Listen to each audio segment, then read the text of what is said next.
Everyone, welcome back. सो दोस्तों, आज हम डिस्कस करेंगे न्यूक्लियस के बारे में। चैप्टर नंबर 8 तो हम ऑलरेडी स्टार्ट कर ही चुके हैं। जो भी एक दो टॉपिक्स इसके रह रहे हैं फटाफट से उनको भी डिस्कस कर लेंगे। और आज हम डिटेल में पढ़ने वाले हैं न्यूक्लियस क्या है। बचपन से हम लोग पढ़ते आ रहे हैं कि प्रोकैरियोटिक यूकैरियोटिक सेल्स हैं। जो यूकैरियोटिक सेल्स होते हैं they have well developed nucleus, और जो प्रोकैरियोटिक है उनके पास नहीं होता है ना। बस इतना हमें पता है। बट न्यूक्लियस क्या है, उसके अंदर कौन से सब्सटेंसेस हैं, वो सब चीजें भी पता होना जरूरी है। तो एक बार देख लेते हैं फटाफट से कि जो यूकैरियोटिक सेल्स की हम बात करते हैं उनके पास जनरली सेंट्रली लोकेटेड, सेंटर में प्रेजेंट एक सेल ऑर्गेनेल है जो कि ऑब्वियसली क्या होगा, मेम्ब्रेन बाउंड होगा, तभी हम उसको सेल ऑर्गेनेल बोलते हैं। तो यहाँ पर आप देखोगे कि जो न्यूक्लियस है वो double membrane bound cell organelle है, मतलब इसके पास दो मेम्ब्रेन्स हैं। ठीक है, यहाँ पर जो आउटर मेम्ब्रेन होती है न्यूक्लियस की, this is in continuation with the endoplasmic reticulum. वो किसके साथ जुड़ी हुई है, एंडोप्लाज्मिक रेटिकुलम के साथ। ठीक है, और इसके सरफेस पर राइबोसोम्स भी प्रेजेंट होते हैं। चलो, ये तो हमें पता चल गया। तो एक दो चीजें इससे पहले हमें डिस्कस करनी चाहिए, वो ये है कि 1831 में एक साइंटिस्ट थे जिनका नाम था रॉबर्ट ब्राउन। तो उन्होंने डिस्कवर किया था कि सेल के पास एक स्ट्रक्चर होता है विच इज कॉल्ड न्यूक्लियस, है ना। तो अगर पूछा जाए कि न्यूक्लियस को किसने डिस्कवर किया, तो हम बोलते हैं रॉबर्ट ब्राउन ने। कब किया, 1831 में। फिर तभी 1879 की अगर हम बात करें तो फ्लेमिंग एक साइंटिस्ट थे जिनका नाम था फ्लेमिंग। इन्होंने क्या डिस्कवर किया, उन्होंने ये बताया कि न्यूक्लियस के अंदर कुछ, जब उन्होंने बेसिक डाई से न्यूक्लियस के अंदर जो मटेरियल है उसको स्टेन किया, तब उन्हें पता चला कि न्यूक्लियस के अंदर कुछ स्टेनिंग बॉडीज प्रेजेंट होती है विच आर कॉल्ड क्रोमेटिन। तो फ्लेमिंग ने एक्चुअल में किसको डिस्कवर किया था, क्रोमेटिन। ठीक है, तो अगर पूछा जाएगा कि न्यूक्लियस के अंदर जो स्टेन्ड बॉडीज होती है, थ्रेड लाइक स्ट्रक्चर्स हैं, फाइबर्स हैं, उनको क्या बोलते हैं, क्रोमेटिन बोलते हैं। किसने डिस्कवर किया, तो फ्लेमिंग ने डिस्कवर किया। कब, 1879। ठीक है, अब एक दो चीजें जो आपको देखनी है वो ये है, हम ये बोलते हैं कि न्यूक्लियस के अंदर जो जेनेटिक मटेरियल, न्यूक्लियस का मेन काम क्या है, इसको क्या कहते हैं, इंफॉर्मेशन सेंटर कहते हैं। क्यों, because it carries the genetic material that is DNA, है ना। हमारा जेनेटिक मटेरियल कहाँ पर स्टोर है, न्यूक्लियस के अंदर है। तो जो डीएनए है या जो जेनेटिक मटेरियल है, जिसको हम यहाँ पर DNA, deoxyribo, deoxyribo nucleic acid, ये हम लिख लेते हैं डीऑक्सीराइबो न्यूक्लिक एसिड। ये हमें पता चल गया कि न्यूक्लियस के अंदर डीएनए है। लेकिन देखो एक्चुअल में क्या होता है, जो डीएनए यानी कि हमारा जेनेटिक मटेरियल है, इसकी जो लेंथ होती है वो 2.2 मीटर तक होती है।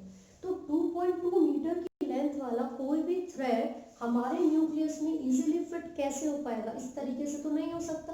उसको पैकेजिंग करनी पड़ेगी हमें, ताकि जितनी भी वॉल्यूम हमारे न्यूक्लियस की है उसी के अंदर वो फिट हो सके।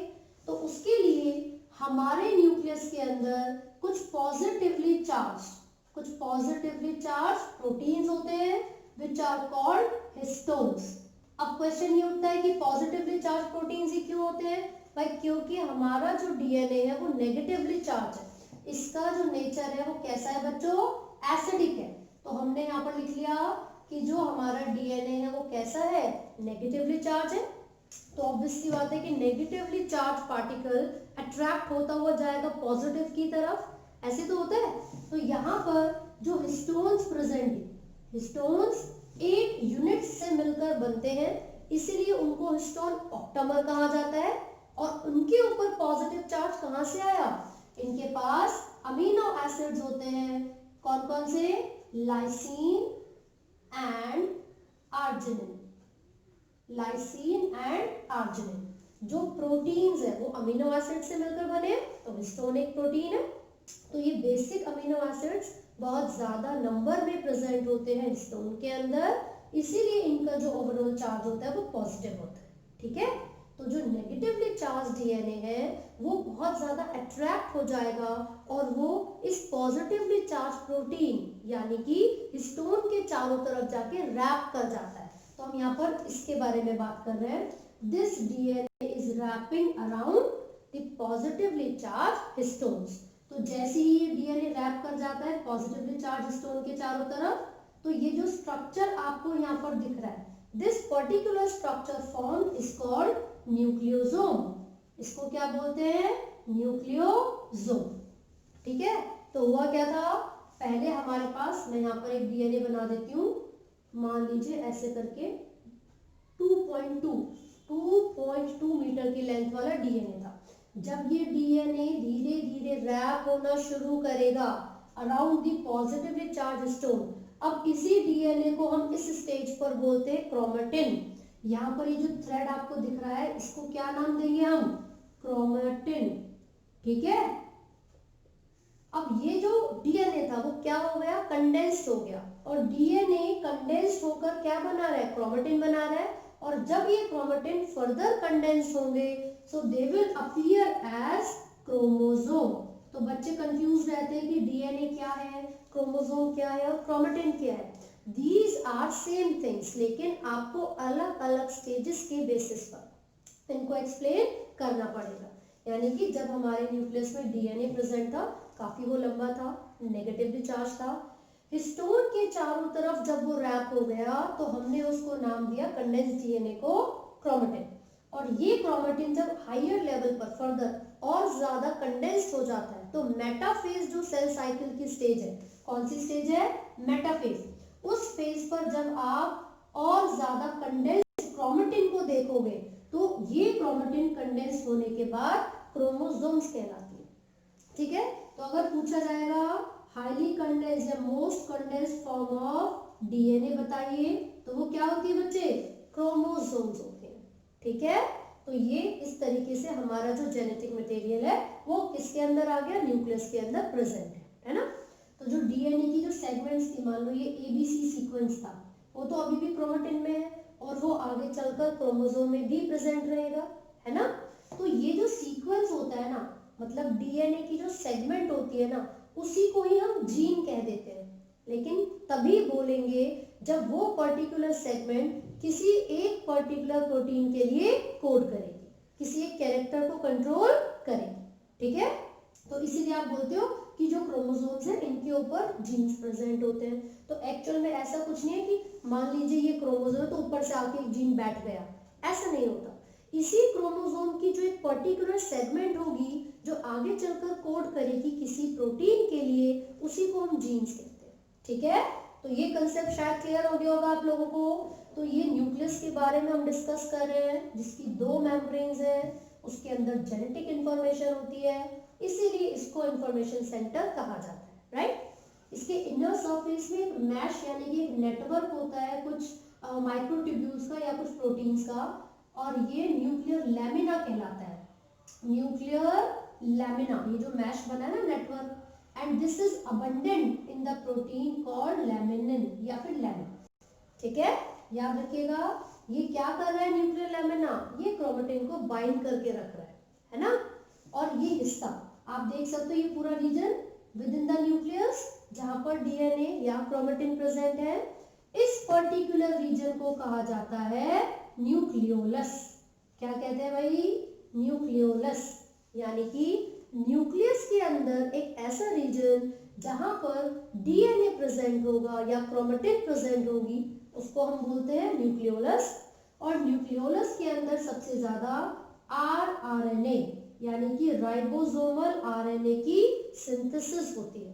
तो अगर आपसे पूछा जाएगा न्यूक्लियोलस का क्या फंक्शन है, आप बोलोगे this is the main site या this is the factory of RNA synthesis. ठीक है, आगे देखिए, यहाँ पर जैसे किसी भी सेल की बात कर लो, सेल के अंदर ये जो फ्लूइड फिल्ड कैविटी है इसको क्या बोलते हो आप? साइटोप्लाज्म। हम इसको बोलते हैं दिस इज साइटोप्लाज्म, राइट।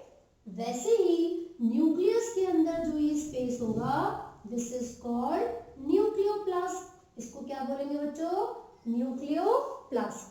ठीक है, न्यूक्लियोप्लाज्म के अंदर ही तो सारा जेनेटिक मटेरियल प्रेजेंट होता है। और जहां न्यूक्लियोलस है कोई मेम्ब्रेन बाउंड नहीं होता न्यूक्लियस।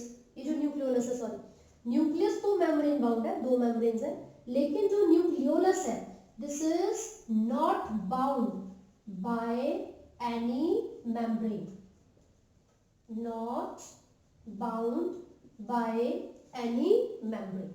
ठीक है, तो ये हमें पता चल गया। साथ ही साथ आप देखिए यहाँ पर ये क्या है, दो न्यूक्लियर मेम्ब्रेन के बीच में स्पेस होता है, this is called perinuclear space. क्या कहते हैं इसको, पेरी न्यूक्लियर स्पेस। और कई जगह पर आप देखोगे कुछ माइन्यूट पोर्स प्रेजेंट होते हैं इन दोनों मेम्ब्रेन्स के बीच में, which are called nuclear pores. उनको क्या कहा जाता है, न्यूक्लियर पोर्स। इन न्यूक्लियर पोर्स के थ्रू प्रोटीन और आरएनए की मूवमेंट होती है, प्रोटीन्स एंड आरएनए की मूवमेंट होती है टुवर्ड्स द न्यूक्लियस, मतलब न्यूक्लियस के अंदर या फिर न्यूक्लियस के बाहर। ठीक है, तो हमने यहाँ पर देख लिया न्यूक्लियस क्या है, उसके अंदर क्या क्या चीजें प्रेजेंट है। दो मेम्ब्रेन्स है, आउटर और इनर। आउटर वाली एंडोप्लाज्मिक रेटिकुलम के कनेक्शन में होती है, और किसने न्यूक्लियस को डिस्कवर किया था, किसने, क्रोमेटिन को। ठीक है, तो जो क्रोमेटिन है वो एक्चुअल में क्या है, these are the stained bodies in the nucleus, stained bodies within the nucleus। ठीक है, और जब ये क्रोमेटिन फर्दर कंडेंस होती हैं तो ये क्या बन जाती हैं, क्रोमोसोम्स। आप कौन सी स्टेज पर क्रोमोसोम्स को इजीली ऑब्जर्व कर सकते हो, मेटाफेज पर। ठीक है, तो अब जरा क्रोमोसोम के स्ट्रक्चर को देख लेंगे और ये भी देख लेंगे कि कितने टाइप्स के होते हैं क्रोमोसोम। तो पहले इसका स्क्रीनशॉट ले लो आप लोग। डाउट्स में जो भी डाउट्स होंगे वो सब कमेंट्स में पूछ लेना मुझसे। ठीक है, हो गया। चलो अब एक बार फटाफट से क्रोमोसोम्स के बारे में पढ़ लेते हैं, कितने तरीके के हैं, क्या स्ट्रक्चर है, ये सब देखना भी जरूरी है ना। चलो, तो एनसीईआरटी के बेसिस पर ही हम पढ़ेंगे, मोस्टली चीजें मैं आपको एनसीईआरटी के बेसिस पर ही करवाती हूँ। तो चार ना क्रोमोसोम्स दे रखे हैं आपको एनसीईआरटी में, 4 टाइप्स। सबसे पहले एक ऐसा पॉइंट है और ऐसे करके एक्स शेप कुछ स्ट्रक्चर है, तो उसको सही से बना लेते हैं। ये एक और ये दूसरा। ठीक है, होता क्या है, मान लीजिए ये एक धागा है और ये दूसरा धागा। This thread like structure is called chromatid, इसी को ही हम कहते हैं क्रोमेटिड। ठीक है, जो थ्रेड लाइक स्ट्रक्चर आपको दिख रहा है इसको हमने क्या नाम दिया है, क्रोमेटिड। तो ये दूसरा भी क्या होगा, क्रोमेटिड होगा। ये दोनों धागे जैसे स्ट्रक्चर्स आपको नजर आ रहे हैं, क्या था, क्रोमेटिड्स। तो जैसे कि सबसे पहले डीएनए था, डीएनए में कंडेंसेशन हुई, वो क्या बन गया था, क्रोमेटिन। फर्दर कंडेंसेशन हुई, वो बनेगा chromatid, chromatid. And then finally जब ये क्रोमेटिड्स आपस में जुड़ रहे थे तो किसकी फॉर्मेशन हो रही थी, क्रोमोसोम्स। ठीक है, तो ये एक क्रोमेटिड है और ये दूसरा। जब ये दोनों क्रोमेटिड्स एक दूसरे से जुड़ेंगे तो एक क्रोमोसोम बनेगा। ठीक है, ये देख लो, ये दोनों क्रोमेटिड्स एक दूसरे से जुड़ गए और ये क्या बन गया, एक क्रोमोसोम बन गया। तो जिस पॉइंट पर, जिस कॉन्स्ट्रिक्शन पर दो क्रोमेटिड्स एक दूसरे से जुड़ती हैं, उस प्राइमरी कॉन्स्ट्रिक्शन को, किसको भाई, प्राइमरी कॉन्स्ट्रिक्शन, प्राइमरी कॉन्स्ट्रिक्शन को हम कहते हैं सेंट्रोमियर। क्या कहते हैं, सेंट्रोमियर। तो हमें पता चला कि जब दो क्रोमेटिड्स एक दूसरे के साथ जुड़ रही है सेंट्रोमियर पे, तो किसकी फॉर्मेशन हो रही है, क्रोमोसोम की फॉर्मेशन हो रही है। ठीक है, इसी सेंट्रोमियर की साइड में एक ऐसे डिस्क शेप स्ट्रक्चर होता है, एक डिस्क शेप स्ट्रक्चर होता है जिसको कहा जाता है काइनेटोकोर्स। क्या बोलेंगे, काइनेटोकोर। अब इस काइनेटोकोर का जरूरत क्या है, जब भी क्रोमोसोम्स या क्रोमेटिड्स की हम बात करते हैं तो सेल साइकिल के दौरान जो क्रोमेटिड्स है वो सेपरेट हो जाते हैं, है ना। तो ये काइनेटोकोर इसलिए जरूरी है ताकि स्पिंडल फाइबर आके इनसे जुड़ सके और क्रोमेटिड्स की सेपरेशन हो सके। तो क्या काम है इनका, क्रोमेटिड सेपरेशन, सेपरेशन। क्यों भाई, ताकि माइटोसिस हो सके, यानी कि सेल डिवीजन आसानी से हो सके। तो सबसे पहले मैंने देखा एक प्राइमरी कंस्ट्रिक्शन है जिसको सेंट्रोमेयर कहते हैं, और ये ऊपर वाली जो आर्म है, ऊपर वाली जो आर्म है, और जो नीचे वाली भुजा है, नीचे वाला जो पोर्शन, बिल्कुल क्योंकि यहाँ पर सेंट्रोमेयर मिडिल में प्रेजेंट था, कहाँ पर, सेंटर में प्रेजेंट था, तो ऊपर वाली जो आर्म है P is equal to Q। ठीक है, जनरली ऐसा होता है, शॉर्टर आर्म को P कहा जाता है और लॉन्गर आर्म को Q कहा जाता है, लेकिन मैंने आपको समझा दिया यहाँ पर तो कोई शॉर्टर और लॉन्गर है ही नहीं, दोनों ही आर्म्स क्या है, इक्वल है। So this type of chromosome is called metacentric. इसकी शेप जनरली वी शेप होती है। कैसी होती है, वी शेप होती है। ठीक है, तो हमें पता चल गया ये सबसे पहला टाइप है मेटासेंट्रिक। अब आप देखोगे प्राइमरी कॉन्स्ट्रिक्शन थी सेंट्रोमेयर, यहाँ पर एक दूसरी कॉन्स्ट्रिक्शन भी होती है, secondary constriction. This is secondary constriction that carries the satellite DNA. Satellite DNA जो सभी के अंदर अलग अलग होते हैं, सीक्वेंसेस वेरी करते हैं। ठीक है, रिपीटेटिव सीक्वेंसेस की बात हो रही है यहाँ पर। ये क्लियर हो गया, दिस इज मेटासेंट्रिक। क्योंकि यहाँ पर सेंट्रोमेयर बिल्कुल मिडल में था तो P और Q दोनों आर्म्स इक्वल थी। लेकिन अगर ये सेंट्रोमेयर थोड़ा सा शिफ्ट हो जाए, अवे फ्रॉम द सेंटर चला जाए, तो it will be like this. यहाँ पर है, ये ऊपर की आर्म है और ये थोड़ी सी बड़ी हो गई है जो कि वो नीचे वाली आर्म है। तो यहाँ पर जो P है वो छोटी है और ये जो Q है वो बड़ी है। This is centromere, secondary constriction and satellite DNA, है ना। तो इस तरीके के क्रोमोसोम को कहते हैं सब मेटासेंट्रिक। क्या कहते हैं, सब मेटासेंट्रिक, और ये लगभग एल शेप जैसा नजर आता है। ठीक है, फिर उसके बाद जब ये सेंटर से, यहाँ पे सेंटर में था, सेंटर से थोड़ा ऊपर हो गया, अब नेक्स्ट वाला जो टाइप ऑफ क्रोमोसोम है इसमें आप देखोगे कुछ इस तरीके से दिखेगा। वन आर्म इज, ये जो वन आर्म है वो एक्सट्रीमली शॉर्ट हो गई and another arm is extremely longer. इस तरीके के क्रोमोसोम को हम क्या बोलते हैं भाई, पहले मेटासेंट्रिक था, सब मेटासेंट्रिक हो गया, तो ये होगा एक्रोसेंट्रिक। क्या होगा भाई, acrocentric chromosome. It could be a J shape. लेकिन जब सेंट्रोमेयर ही टर्मिनल हो, जब सेंट्रोमेयर ही टर्मिनल हो तो P आर्म तो दिखेगी ही नहीं, it will have only single arm जो कि बहुत ही ज्यादा लॉन्गर होती है, and this type of chromosome is called telocentric. इसको क्या बोलते हैं, टेलोसेंट्रिक। अगर इसकी शेप देखी जाए तो it could be rod shape और आई शेप। ये बहुत ही रेयर होता है, ये बहुत ही रेयर होता है। ठीक है, मेटासेंट्रिक क्रोमोसोम नंबर 1 और 3 जो है हमारी बॉडी के, वो मेटासेंट्रिक हो सकते हैं। सब मेटासेंट्रिक मोस्टली, यानी कि हमारी बॉडी में जो मोस्टली क्रोमोसोम्स हैं उनकी शेप सब मेटासेंट्रिक यानी कि एल शेप्ड होगी। यहाँ पर आप 15th वाला, 21, 22 ये सब जनरली कैसे हैं, और ये तीनों तो एग्जाम्पल है, एक दो और एग्जाम्पल हो सकते हैं एक्रोसेंट्रिक के, ये तो रेयर होते हैं भैया। जो टेलोसेंट्रिक है यहाँ पर ये टेलोमेयर्स कहलाते हैं, and these are rare in our body. ठीक है, तो न्यूक्लियस, उसका जेनेटिक मटेरियल, हमने उसमें पढ़ा था डीएनए ही कंडेंस होकर chromatin, then chromatid and further chromosome बनाता है। तो क्रोमोसोम्स को ही 4 बेसिक टाइप में डिवाइड किया हुआ था on the basis of the position of centromere.